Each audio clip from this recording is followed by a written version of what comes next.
ഇലക്ട്രോസ്റ്റാറ്റിക്സിന്റെ രണ്ടാമത്തെ ചാപ്റ്ററാണ് ഇനി നമ്മൾ ഡിസ്കസ് ചെയ്യുന്നത്. ഇതിൽ ആദ്യം പഠിച്ച ചാപ്റ്ററിന്റെ കണ്ടിന്യൂവേഷൻ ആണ്. നമ്മൾ പഠിച്ച പല സംഗതികളും ഇവിടെ ആവശ്യമായിട്ട് വരുന്നുണ്ട്. ഇലക്ട്രിക് പൊട്ടൻഷ്യൽ ആൻഡ് കപ്പാസിറ്റൻസ്, ഇതാണ് രണ്ടാമത്തെ ചാപ്റ്റർ വരുന്നത്. അപ്പോൾ പൊട്ടൻഷ്യൽ എനർജി അതുപോലത്തെ സംഗതികളാണ് നമ്മൾ ഗ്രാവിറ്റേഷനിൽ കണ്ട ആ പോലത്തെ സംഗതികളാണ് ഇവിടെ വരിക. ആദ്യം നമുക്ക് കൺസർവേറ്റീവ് ഫീൽഡാണ്. എന്താണ് കൺസർവേറ്റീവ് ഫീൽഡ് എന്ന് ചോദിച്ചാൽ, അല്ലെങ്കിൽ കൺസർവേറ്റീവ് ഫോഴ്സ്. ഒരു ഫോഴ്സ് കൺസർവേറ്റീവ് ആണെങ്കിൽ വർക്ക് ഡൺ എന്ന് പറയുന്നത് ഇൻഡിപെൻഡന്റ് ഓഫ് പാത്ത് ആയിരിക്കും.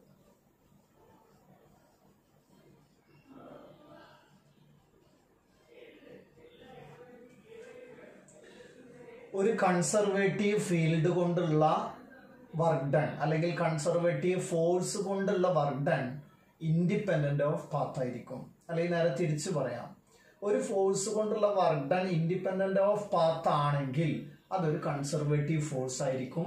അതുകൊണ്ടുണ്ടാവുന്ന ഫീൽഡ് കൺസർവേറ്റീവ് ഫീൽഡ് ആയിരിക്കും. അപ്പോൾ ഇതിന് നമുക്ക് കൺസർവേറ്റീവ് ഫോഴ്സുകൾ നമ്മൾ പഠിച്ചിട്ടുള്ളതാണ്. ഒന്ന് ഗ്രാവിറ്റേഷണൽ ഫോഴ്സ്, മറ്റൊന്ന് ഇലക്ട്രോസ്റ്റാറ്റിക് ഫോഴ്സ്, മാഗ്നറ്റിക് ഫോഴ്സ്. ഇതൊക്കെ കൺസർവേറ്റീവ് ഫോഴ്സുകളിൽ വരുന്നതാണ്.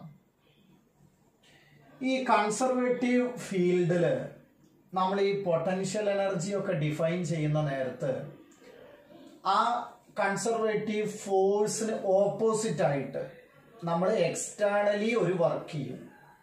ആ വർക്ക് ചെയ്യുന്നത് വഴി ഒരു എക്സ്റ്റേണൽ ഫോഴ്സ് കൊടുത്തിട്ടാണ് വർക്ക് ചെയ്യുക. അപ്പോൾ നമ്മൾ ആ എക്സ്റ്റേണൽ ഫോഴ്സ് കൊടുക്കുന്നത് എങ്ങനെയാന്ന് ചോദിച്ചു കഴിഞ്ഞാൽ, ആ ബോഡിക്ക് എന്തില്ല എന്നറിയോ, ആക്സിലറേഷൻ ഉണ്ടാക്കണില്ല. അപ്പോൾ മെല്ലെ കൊണ്ടുപോകുന്ന രീതിയാണ്. അപ്പോൾ നമ്മൾക്ക് അത് വേണമെങ്കിൽ ഇങ്ങനെ കാണിക്കാം. അപ്പൊ ഈ ബോഡി നമ്മൾ എക്സ്റ്റേണൽ ഫോഴ്സ് ഇങ്ങനെ കൊടുത്തിട്ട് മെല്ലെ ഇങ്ങനെ മുകളിലോട്ട് ഇങ്ങനെ കൊണ്ടുവരികയാണെങ്കിൽ, അപ്പൊ നമ്മളൊരു എക്സ്റ്റേണൽ ഫോഴ്സ് കൊടുത്തിട്ട് ഗ്രാവിറ്റേഷണൽ ഫീൽഡ് ഉണ്ട് ഇവിടെ, ഇത് കൺസർവേറ്റീവ് ഫീൽഡാണ്.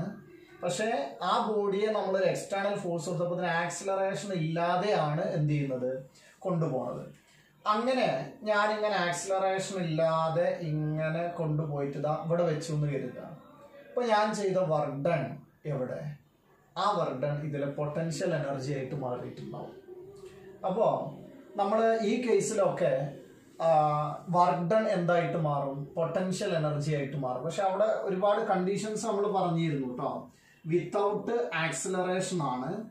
അതേപോലെ തന്നെ എക്സ്റ്റേണൽ ഫോഴ്സ് നമ്മൾ ഇലക്ട്രോസ്റ്റാറ്റിക് ഫോഴ്സിന് ഓപ്പോസിറ്റ് ആയിട്ട് കൊടുത്തിട്ടാണ് നമ്മൾ എന്ത് ചെയ്യുന്നത്, കൊണ്ടുവരുന്നത്. ഓപ്പോസിറ്റ് തന്നെ ആവണമെന്നില്ല. അപ്പൊ ആ വർക്ക് ഡൺ എന്തായിട്ട് മാറും, പൊട്ടൻഷ്യൽ എനർജി ആയിട്ട് സ്റ്റോർ ചെയ്ത് വെക്കും. ഇതാണ് നമുക്ക് കൺസർവേറ്റീവ് ഫീൽഡിൽ ശ്രദ്ധിക്കേണ്ട കാര്യങ്ങൾ. ഇത്ര മാത്രമേ ഉള്ളൂ. ഇലക്ട്രിക് ഫീൽഡ് ഒരു കൺസർവേറ്റീവ് ഫീൽഡാണ്. അതുകൊണ്ട് തന്നെ കൺസർവേറ്റീവ് ഫീൽഡ് എന്ന് പറഞ്ഞാൽ work done is independent of path ആയിരിക്കും. നമ്മൾ അങ്ങനെ ഒരു വർക്ക് ഡൺ ചെയ്തു കഴിഞ്ഞാൽ അത് എന്തായിട്ട് സ്റ്റോർ ചെയ്ത് വെക്കും, പൊട്ടൻഷ്യൽ എനർജി ആയിട്ട് സ്റ്റോർ ചെയ്ത് വെക്കും. ഈ പൊട്ടൻഷ്യൽ എനർജി എന്ന് പറഞ്ഞിട്ട് നമ്മൾ കേൾക്കുന്നതൊക്കെ കൺസർവേറ്റീവ് ഫീൽഡിന്റെ പ്രോപ്പർട്ടിയാണ്. ആരുടെ പ്രോപ്പർട്ടിയാണ്? കൺസർവേറ്റീവ് ഫീൽഡ് അല്ലെങ്കിൽ കൺസർവേറ്റീവ് ഫോഴ്സിന് മാത്രമേ എന്തുണ്ടാവുള്ളൂ, പൊട്ടൻഷ്യൽ എനർജി ഉണ്ടാവുള്ളൂ. ഇപ്പൊ ഫ്രിക്ഷൻ എന്തല്ല, കൺസർവേറ്റീവ് ഫോഴ്സ് അല്ല. അപ്പൊ അതിന് എന്തുണ്ടാവില്ല, പൊട്ടൻഷ്യൽ എനർജി ഉണ്ടാവില്ല. ഇതാണ് നമ്മൾ ആദ്യത്തെ ഒരു ഘട്ടത്തിൽ മനസ്സിലാക്കേണ്ട സംഗതി. ഇനി അടുത്ത ക്വസ്റ്റ്യൻ എന്ന് പറയുന്നത് work done to move a charge in an external electric field ആണ്. ഇവിടെ അതും കൂടെ ഉണ്ട് ബാക്കിയിട്ടാണ്. Work done to move a charge in an external field. ഇവിടെ ഒരു ഇലക്ട്രിക് ഫീൽഡ് ഉണ്ട് എന്ന് കരുതുക. ആ ഇലക്ട്രിക് ഫീൽഡിൽ ഒരു ചാർജിന് നമുക്ക് എന്ത് ചെയ്യണം, മൂവ് ചെയ്യിപ്പിക്കണം. അതൊരു എക്സ്റ്റേണൽ വർക്ക് ഡൺ ചെയ്യാനുള്ള ഇക്വേഷൻ എന്താണ് എന്നുള്ളതാണ് നമ്മൾ നോക്കുന്നത്. ഇവിടെ ഒരു ഇലക്ട്രിക് ഫീൽഡ് ഉണ്ട് എന്ന് കരുതുക. ഇതൊരു ഇലക്ട്രിക് ഫീൽഡ് ആണ്. ആ ഇലക്ട്രിക് ഫീൽഡിൽ ഞാനിവിടെ ഒരു പോയിന്റ് എ എന്നെടുത്തു, അതേപോലെ ഇവിടെ ഒരു പോയിന്റ് ബി എന്നെടുത്തു. എന്നിട്ട് ഒരു ചാർജിനെ എങ്ങനെ കൊണ്ടുവന്നാലും കുഴപ്പമില്ല, ഞാൻ എങ്ങോട്ടാ കൊണ്ടുവന്നത്, ബിയിലോട്ട് കൊണ്ടുവരികയാണ്. അപ്പോൾ ഒരു എക്സ്റ്റേണൽ ഇലക്ട്രിക് ഫീൽഡ് ഉണ്ട്. ആ എക്സ്റ്റേണൽ ഇലക്ട്രിക് ഫീൽഡിൽ എ എന്ന പോയിന്റിൽ നിന്നും ബി എന്ന പോയിന്റിലോട്ട് ക്യൂ എന്ന ചാർജിനെ കൊണ്ടുപോകലാണ് നമ്മുടെ ലക്ഷ്യം. ഒന്നാമത്തെ ചോദ്യം, ക്യൂ എന്ന ചാർജിന് ഇ എന്ന ഇലക്ട്രിക് ഫീൽഡിൽ വെച്ചാൽ അനുഭവപ്പെടുന്ന ഇലക്ട്രോസ്റ്റാറ്റിക് ഫോഴ്സ് എത്രയാ? അത് നമുക്കറിയാം, ക്യൂ ഇ ആണ്. അത് നമുക്ക് ക്യൂ എന്ന ചാർജിന് ഇ എന്ന ഇലക്ട്രിക് ഫീൽഡിൽ വെച്ചാൽ അനുഭവപ്പെടുന്ന ഫോഴ്സ് എത്രയാണ്? Q E. അങ്ങനെയാണെങ്കിൽ ഈ ഇലക്ട്രോസ്റ്റാറ്റിക് ഫോഴ്സിന് എഗെയിൻസ്റ്റ് ആയിട്ടാണ് നമ്മൾ എന്ത് ചെയ്യുന്നത്? ഒരു ബോഡിയെ മൂവ് ചെയ്യിക്കുന്നത്. അങ്ങനെ മൂവ് ചെയ്യിക്കുമ്പോൾ നമ്മൾ എക്സ്റ്റേണലി കൊടുക്കുന്ന ഫോഴ്സ്, എക്സ്റ്റേണലി കൊടുക്കേണ്ട ഫോഴ്സ് ഇതിന് ഓപ്പോസിറ്റ് ആണ്, വിത്തൗട്ട് ആക്സിലറേഷൻ ആണ്. അപ്പോ ഇതേ ഫോഴ്സ് ഓപ്പോസിറ്റ് എന്ന് പറഞ്ഞാൽ മൈനസ് ക്യൂ ഇ. വളരെ സിമ്പിൾ ആയിട്ടുള്ള രണ്ട് കാര്യങ്ങൾ. ക്യൂ എന്ന ചാർജിന് ഇ എന്ന ഇലക്ട്രിക് ഫീൽഡിൽ വെച്ചാൽ അനുഭവപ്പെടുന്ന ഫോഴ്സ് ആരാ? Q E. അത് ഇലക്ട്രോസ്റ്റാറ്റിക് ഫോഴ്സ് ആണ്. അങ്ങനെയാണെങ്കിൽ ഇതിന് ഓപ്പോസിറ്റ് ആയിട്ട് നമ്മൾ എക്സ്റ്റേണലി കൊടുക്കേണ്ട ഫോഴ്സ് എന്തായിരിക്കും? മൈനസ് ക്യൂ ഇ ആവും. അങ്ങനെയാണെങ്കിൽ നമുക്ക് കാണേണ്ടത് വർക്ക് ഡൺ ആണ്. വർക്ക് ഡൺ എന്ന് പറഞ്ഞാൽ external work done. Work done കാണാനുള്ള equation integral F dot D R ആണ്. ഇതാണ് വർക്ക് ഡണ്ണിന്റെ ഇക്വേഷൻ. ഞാൻ ആ വർക്ക് ഡണ്ണിന്റെ ഇക്വേഷൻ ഒന്ന് എഴുതാണ്. Integral F external dot D R. ഇതാണ് വർക്ക് ഡൺ കാണാനുള്ള ഇക്വേഷൻ. അങ്ങനെയാണെങ്കിൽ അത് ഈക്വൽ ടു, നമ്മളിപ്പോ എവിടുന്ന് മുതൽ ഏത് വരെയാ കൊണ്ടുപോയത്? എ ടു ബി ആണ്. എ ടു ബി ആണ് നമ്മൾ എന്ത് കൊണ്ടുപോയത്? വർക്ക് ഡൺ, ആ ബോഡിയെ കൊണ്ടുപോകുന്നത്. അപ്പൊ നമ്മൾ ലിമിറ്റ് കൊടുക്കുക എ ടു ബി എന്നാണ്. ഇനി നമുക്ക് എന്ത് ചെയ്യാന്നറിയോ? ആ എക്സ്റ്റേണൽ ഫോഴ്സിന് അവിടെ സബ്സ്റ്റിറ്റ്യൂട്ട് ചെയ്ത് കൊടുക്കാം. എന്താ എക്സ്റ്റേണൽ ഫോഴ്സിന്റെ ഇക്വേഷൻ? മൈനസ് ക്യൂ ഇ ആണ്. അത് അവിടെ സബ്സ്റ്റിറ്റ്യൂട്ട് ചെയ്താൽ മൈനസ് ക്യൂനെ ഞാൻ പുറത്തെടുത്തു കേട്ടോ. ക്യൂ കോൺസ്റ്റന്റ് ആണ്. അപ്പൊ ഞാൻ ക്യൂനെ പുറത്തെടുത്താൽ integral A to B E dot D R എന്നാണ് കിട്ടുക. അപ്പൊ നോക്കിയാ നമ്മൾ വർക്ക് ഡണ്ണിലുള്ള ഇക്വേഷൻ ഇപ്പോൾ കണ്ടുപിടിച്ചു കഴിഞ്ഞു. W external equal to minus Q integral A to B E dot D R. ഇതാണ് വർക്ക് ഡൺ കാണാനുള്ള ഇക്വേഷൻ. അപ്പോ മൂന്ന് കാര്യങ്ങൾ: electrostatic force, external force, work done. ഇനി വർക്ക് ഡൺ എന്ന് പറയുന്നത് പൊട്ടൻഷ്യൽ എനർജിക്ക് ഈക്വൽ ആയിരിക്കും, ചേഞ്ച് ഇൻ പൊട്ടൻഷ്യൽ എനർജി. അപ്പൊ നമ്മള് വർക്ക് ഡൺ പറയുമ്പോൾ ശ്രദ്ധിക്കണം, എവിടുന്ന് മുതൽ ഏത് വരെയാ? W A to B. ഞാൻ എഴുതിയ ശ്രദ്ധിച്ചോ നിങ്ങള്? എ മുതൽ ബി വരെയാണ് നമ്മൾ ആ ബോഡിയെ കൊണ്ടുപോയത്. അപ്പൊ ഞാൻ work done A to B എന്നാണ് എഴുതിയത്. ആ എ ടു ബിന്റെ ഇക്വേഷൻ എന്താ? മൈനസ് ക്യൂ ഇന്റഗ്രൽ ലിമിറ്റ് ഏത് മുതൽ ഏത് വരെയാ? A to B E dot D R. അത് equal to change in potential energy ആയിരിക്കും. അതിന് എനിക്ക് ഡെൽറ്റ യു എന്ന് എഴുതാം. ഡെൽറ്റ യു എന്ന് പറഞ്ഞാൽ ചേഞ്ച് ആണ്. ചേഞ്ച് ഫൈനൽ മൈനസ് ഇനീഷ്യൽ ആണ്. ഫൈനൽ എന്ന് പറഞ്ഞാൽ ബി ആണ്. U B minus U A എന്ന് എഴുതാം. യു എന്ന് പറഞ്ഞാൽ പൊട്ടൻഷ്യൽ എനർജിയാണ്. പൊട്ടൻഷ്യൽ എനർജി എന്ന് പറഞ്ഞാൽ ഇലക്ട്രോസ്റ്റാറ്റിക് പൊട്ടൻഷ്യൽ എനർജിയാണ്. അപ്പോൾ നോക്കിയാൽ ഇതാണ് നമ്മൾ മനസ്സിലാക്കേണ്ടത്. ഒന്ന്, W A to B equal to U B minus U A ആണ്. Final minus initial. എവിടെ നിന്നിട്ടാ കൊണ്ടുപോയത്? എ ടു ബി ആണ്. അപ്പൊ ലിമിറ്റോ എ ടു ബി ആണ്. അങ്ങനെയാണെങ്കിൽ ഇപ്പൊ നമ്മൾ പഠിച്ചത് work done to move a charge ആണ്. ആദ്യത്തെ പോയിന്റ് അതില് ഇലക്ട്രോസ്റ്റാറ്റിക് ഫോഴ്സ് എത്രയാ? Q E. എക്സ്റ്റേണലി ഓപ്പോസിറ്റ് കൊടുക്കേണ്ട ഫോഴ്സ് ആരാ? Minus Q E. അപ്പൊ നമുക്ക് വർക്ക് ഡൺ കാണണം. വർക്ക് ഡൺ കാണണമെങ്കിൽ ഏത് മുതൽ ഏത് വരെയാ? W A to B equal to എന്താ ഇതിന്റെ equation? Minus Q integral A to B E dot D R. ആ വർക്ക് ഡൺ ഈക്വൽ ടു ആരാ? പൊട്ടൻഷ്യൽ എനർജിയിലെ ചേഞ്ച് ആണ്. അത് U B minus U A ആണ് വരിക. ഇനി ഇത് ഞാൻ ഒരു പോയിന്റിലെ പൊട്ടൻഷ്യൽ എനർജിയിലെ ചേഞ്ച് അല്ല വേണ്ടത്, പൊട്ടൻഷ്യൽ എനർജി ആണ് വേണ്ടതെങ്കിൽ നമുക്കിതിൽ ചെറിയൊരു മാറ്റം വരുത്തിയാൽ മതി. ഇപ്പൊ ഞാൻ ബി എന്ന പോയിന്റിലെ പൊട്ടൻഷ്യൽ എനർജി വേണമെന്ന് കരുതാം. അങ്ങനെയാണെങ്കിൽ ഡബ്ല്യു എ ടു ബിക്ക് പകരം ഡബ്ല്യു ഇൻഫിനിറ്റി ടു ബി നോക്കാം, ഇൻഫിനിറ്റിന്ന് കൊണ്ടുവരിക. അങ്ങനെയാണെങ്കിൽ എ ടു ബി എന്നുള്ള ലിമിറ്റ് എന്താവും? ഇൻഫിനിറ്റി ടു ബി എന്നാവും. അങ്ങനെയാണെങ്കിൽ U B minus U infinity എന്നാവും. ഇൻഫിനിറ്റിയിലെ potential energy is assumed to be 0. അപ്പൊ യു ബി എന്ന് കിട്ടും. അപ്പൊ നോക്കിയാ ചേഞ്ച് ഇൻ പൊട്ടൻഷ്യൽ എനർജി കിട്ടണമെങ്കിൽ ഡബ്ല്യു എ ടു ബി, ഒരു പോയിന്റിലെ പൊട്ടൻഷ്യൽ എനർജി കിട്ടണമെങ്കിൽ ഇൻഫിനിറ്റി ടു ബി.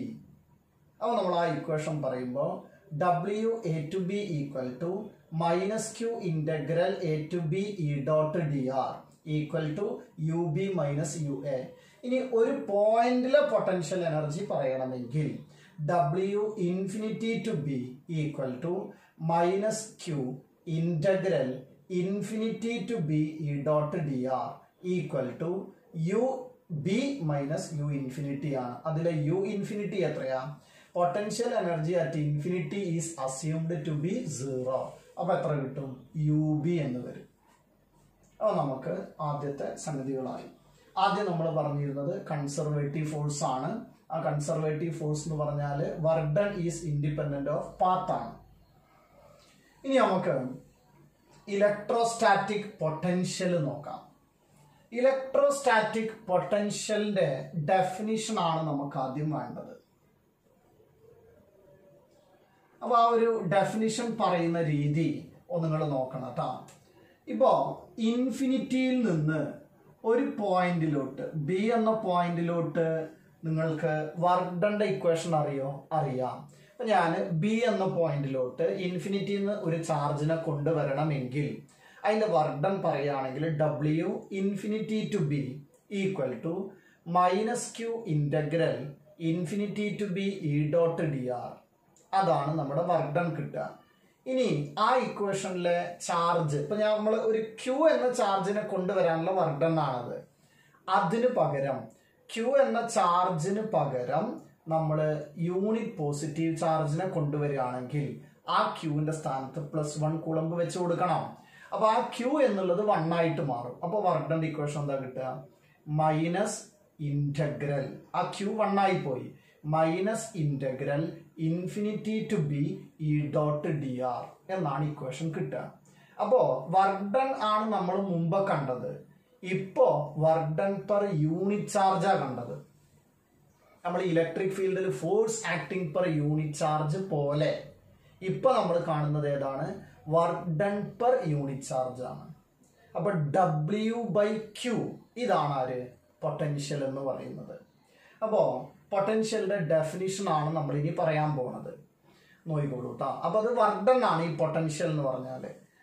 ഇപ്പോ ഈ ഒരു പോയിന്റിലെ പൊട്ടൻഷ്യൽ എത്രയാ? ഇലക്ട്രോസ്റ്റാറ്റിക് പൊട്ടൻഷ്യൽ എത്രയാണെന്ന് അറിയണം. അങ്ങനെയാണെങ്കിൽ it is the work done to bring a unit positive charge from infinity to that point.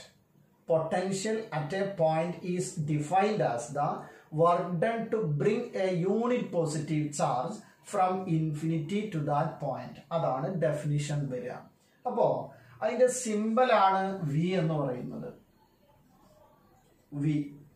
V equal to നമ്മൾ ഇക്വേഷൻ ആക്കിയിട്ട് എഴുതുകയാണെങ്കിൽ ഡബ്ല്യു ബൈ ക്യൂ എന്ന് എഴുതാം.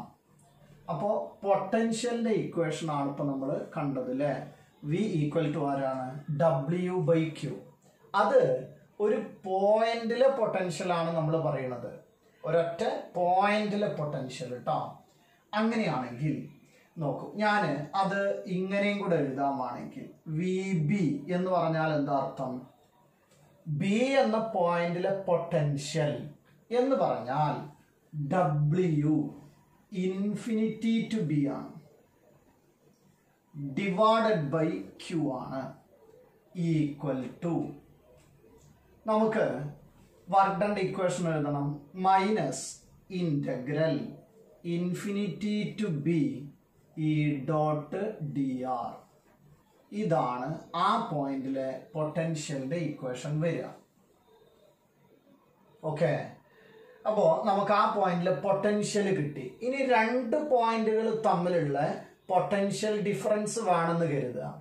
അപ്പോൾ നോക്കണേ, പൊട്ടൻഷ്യൽ ഡിഫറൻസ് ആണ് നമ്മൾ നോക്കുന്നതെങ്കിൽ നേരത്തെ പറഞ്ഞതുപോലെ നമുക്കറിയാം, ഇപ്പൊ എനിക്ക് എ എന്ന പോയിന്റിൽ നിന്നും ബി എന്ന പോയിന്റിലോട്ട് കൊണ്ടുവന്നാൽ എവിടുന്ന് അങ്ങോട്ടാ കൊണ്ടുവന്നത്? എ ടു ബി ആണ്. അപ്പൊ ഫൈനൽ ആരാ? ബി ആണ്.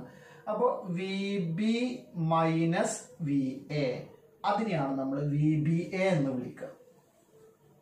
പൊട്ടൻഷ്യൽ ഡിഫറൻസിന്റെ നമ്മൾ ഇക്വേഷൻ എന്താ എഴുതുക? V B A. ആരെ വി ബി എ എന്ന് പറഞ്ഞാല്? വി ബി എ എന്ന് പറഞ്ഞാൽ പൊട്ടൻഷ്യൽ ഡിഫറൻസ് ആണ്. അപ്പൊ ഫൈനൽ ആരാ? V B minus V A equal to ഇൻഫിനിറ്റിക്ക് പകരം അവ എവിടുന്ന് അങ്ങോട്ടാ കൊണ്ടത്? എ ടു ബി ആണ്. അപ്പൊ എങ്ങനെ എഴുതുക? W A to B divided by Q. ഇതാണ്. അതെങ്ങനെ എഴുതുക? Minus integral A to B E dot D R. ഇതാണ് നമ്മുടെ പൊട്ടൻഷ്യലിന്റെയും പൊട്ടൻഷ്യൽ ഡിഫറൻസിന്റെയും ഇക്വേഷൻസ് വരിക.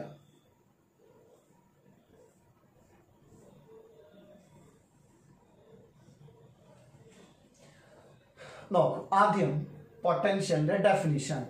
Potential at a point is defined as the work done to bring a unit positive charge from infinity to that point. അതാണ് ഒന്നാമത്തെ definition. അപ്പോൾ നമുക്ക് simply V equal to എന്ത് എഴുതാം? W by Q, work done per unit charge എന്ന് എഴുതാം. അങ്ങനെയാണെങ്കിൽ ഒരു പോയിന്റിലെ പൊട്ടൻഷ്യലിന്റെ ഇക്വേഷൻ എങ്ങനെ എഴുതുക? V B equal to W infinity to B divided by Q equal to minus integral infinity to B E dot D R. ഇനി നമുക്ക് വേണ്ടത് പൊട്ടൻഷ്യൽ ഡിഫറൻസ് ആണെങ്കിൽ വി ബി എ എന്ന് പറഞ്ഞാൽ എങ്ങനെ എഴുതുക? V B minus V A. V A B എങ്ങനെ എഴുതുക? V A minus V B. ആ രീതിയിലാണ് എഴുതുക. അപ്പൊ അതും കൂടെ നമുക്കൊന്ന് എഴുതി ശീലം വേണം കേട്ടോ. അപ്പൊ ഞാൻ ഇങ്ങനെയാണ് എഴുതുന്നതെങ്കിൽ വി എ ബി എന്ന് പറഞ്ഞാൽ എങ്ങനെ നിങ്ങൾ എഴുതുക? V A B equal to V A minus V B എന്നാണ് എഴുതുക. V A minus V B equal to എങ്ങനെയാ V A minus V B കാണുക? W B to A divided by ആരാ? ക്യൂ എന്നാണ് വരിക. Equal to minus integral B to A E dot D R. ഇതാണ് potential ഡിഫറൻസിന്റെ equation വരിക. അപ്പോൾ നമുക്ക് പൊട്ടൻഷ്യലിന്റെ ഇക്വേഷനായി, പൊട്ടൻഷ്യൽ ഡിഫറൻസിന്റെ ഇക്വേഷനായി, അതിന്റെ ഡെഫിനിഷനുമായി. ഇനി അടുത്ത സംഗതി എന്താണ് ഇതിന്റെ എസ് ഐ യൂണിറ്റ് വരിക എന്നുള്ളതാണ്. നമുക്കറിയാം S I unit W by Q ആണ്. ഡബ്ല്യുവിന്റെ ധാര ജൂൾ ആണ് അല്ലെ? Joule per coulomb. ഇതാണ് നമുക്ക് പൊട്ടൻഷ്യലിന്റെ എന്തായിട്ട് വരുന്നത്? യൂണിറ്റ് ആയിട്ട് വരുന്നത് ജൂൾ പെർ കൂളംബ്. അല്ലെങ്കിൽ നമ്മൾ പറയും ഇതിനെ ഒന്നായിട്ട് പറയുന്നതാണ് വോൾട്ട് എന്ന്. ഓക്കെ, അപ്പൊ എസ് ഐ യൂണിറ്റ് ആരാ? Joule per Coulomb. അല്ലെങ്കിൽ എന്ത് വിളിക്കാം? വോൾട്ട് എന്ന് വിളിക്കാം. ഇനി ഇത് ഉപയോഗിച്ചിട്ട് നമുക്ക് ഇതിന്റെ ഡയമെൻഷണൽ ഫോർമുല പറയാം. ഡബ്ല്യുവിന്റെ ധാര M L square T power minus 2, ക്യൂവിന്റെ ധാര എ ടി. അങ്ങനെയാണെങ്കിൽ M L square T power minus 3 A power minus 1. ഇതാണ് ഡയമെൻഷൻ വരിക. ഓക്കെ, അപ്പൊ നമുക്ക് എസ് ഐ യൂണിറ്റ് ആരാ? ജൂൾ പെർ കൂളംബ് അല്ലെങ്കിൽ വോൾട്ട്. ഡയമെൻഷണൽ ഫോർമുലയും കിട്ടി. ഒരു കാര്യം കൂടെ നിങ്ങൾ അവിടെ ഓർത്ത് വെക്കണം. ഈ പൊട്ടൻഷ്യൽ എന്ന് പറയുന്നത് വർക്ക് ഡൺ ആണല്ലോ. അതുകൊണ്ട് എന്ത് ക്വാണ്ടിറ്റിയാ? സ്കേലാർ ക്വാണ്ടിറ്റിയാണ് വരിക. അപ്പൊ പൊട്ടൻഷ്യൽ എന്ത് ക്വാണ്ടിറ്റിയാണ്? സ്കേലാർ ക്വാണ്ടിറ്റിയാണ് വരുന്നത്. സ്കേലാർ ക്വാണ്ടിറ്റി ആണെങ്കിൽ എന്താ ഉപകാരം? ജസ്റ്റ് ആഡ് ചെയ്താൽ മതി. അത് നമ്മൾ മുമ്പ് പറഞ്ഞതാണ്. അപ്പോൾ ഒരു പോയിന്റിൽ ഒന്നിലധികം പൊട്ടൻഷ്യലുകൾ വരികയായിരുന്നെങ്കിൽ ജസ്റ്റ് ആഡ് ചെയ്താൽ മതി. അപ്പൊ നോക്കൂ, നമ്മൾ ഈ പറഞ്ഞ കാര്യങ്ങളൊക്കെ ഒരു ഇന്റർ കണക്റ്റഡ് ആണ്, ഓരോ കാര്യങ്ങളും കേട്ടോ. നമ്മൾ ഓരോന്ന് നോക്കുകയാണെങ്കിൽ ഞാൻ പറയാം. ക്യൂ എന്ന ചാർജിനെ ഇ എന്ന ഇലക്ട്രിക് ഫീൽഡിൽ വെച്ചാൽ അനുഭവപ്പെടുന്ന ഫോഴ്സ് ക്യു ഇ, ഓപ്പോസിറ്റ് കൊണ്ടുപോകണമെങ്കിൽ -QE. അതാണ് എക്സ്റ്റേണൽ ഫോഴ്സ്. അപ്പൊ എക്സ്റ്റേണൽ ഫോഴ്സ് കൊണ്ടുള്ള work done WA/B equal to minus integral A/B ആണ് പോണത്, -A/B. അപ്പൊ അവിടെ Q ഉണ്ട്, -Q ഇന്റഗ്രൽ A/B E.dr. ഇതാണ് വർക്ക് ഡൺ വരിക. ഇങ്ങനെ A/B കൊണ്ടാൽ അത് പൊട്ടൻഷ്യൽ എനർജിക്ക് ഈക്വൽ ആവും, change in potential energy. A/B ആണെങ്കിൽ ചേഞ്ച് വരിക UB - UA ആണ്, ഫൈനൽ മൈനസ് ഇനീഷ്യൽ. അപ്പൊ ഒരു പോയിന്റിലെ പൊട്ടൻഷ്യൽ എനർജി വേണമെന്ന് കരുതുക. അങ്ങനെ വേണമെങ്കിൽ W∞ അതാണ് പൊട്ടൻഷ്യൽ എനർജി B വരിക. അപ്പൊ W∞ equal to -Q integral ∞ E.dr equal to UB - U∞. Is taken as 0. അപ്പോൾ നമുക്ക് UBന്റെ ഇക്വേഷൻ വരും. ഇത് ഉപയോഗിച്ചിട്ടാണ് നമ്മൾ ഇലക്ട്രോസ്റ്റാറ്റിക് പൊട്ടൻഷ്യൽ ഡിഫൈൻ ചെയ്യുന്നത്. Potential at a point is defined as the work done to bring a unit positive charge from infinity to that point. അപ്പോൾ V equal to എന്ത് എഴുതാം, W/Q. അപ്പോൾ VB ആരാ, W∞ B/Q ഈക്വൽ ടു ആരാ, -integral ∞ E.dr. അപ്പോൾ പൊട്ടൻഷ്യലും potential എനർജിയിലുള്ള വ്യത്യാസം, potential എനർജിയിൽ Q ഉണ്ട്, പൊട്ടൻഷ്യൽ എന്തില്ല, Q ഇല്ല, അതാണ് വരിക. അങ്ങനെയാണെങ്കിൽ VBA എഴുതാം. VBA equal to VB - VA ആണ്, ഈക്വൽ ടു WA/B/Q ആണ്. VAB ഈക്വൽ ടു ആരാ, VA - VB equal to WB/A/Q ആണ് വരിക. ഇനി അതിന്റെ SI യൂണിറ്റുകൾ ആരൊക്കെയാ വന്നേ, ജൂൾ പെർ കൂളം അല്ലെങ്കിലോ വോൾട്ട്. അതിന്റെ ഡയമെൻഷൻ ഫോർമുല കിട്ടി. അത് എന്ത് ക്വാണ്ടിറ്റിയാ, സ്കേലാർ ക്വാണ്ടിറ്റി.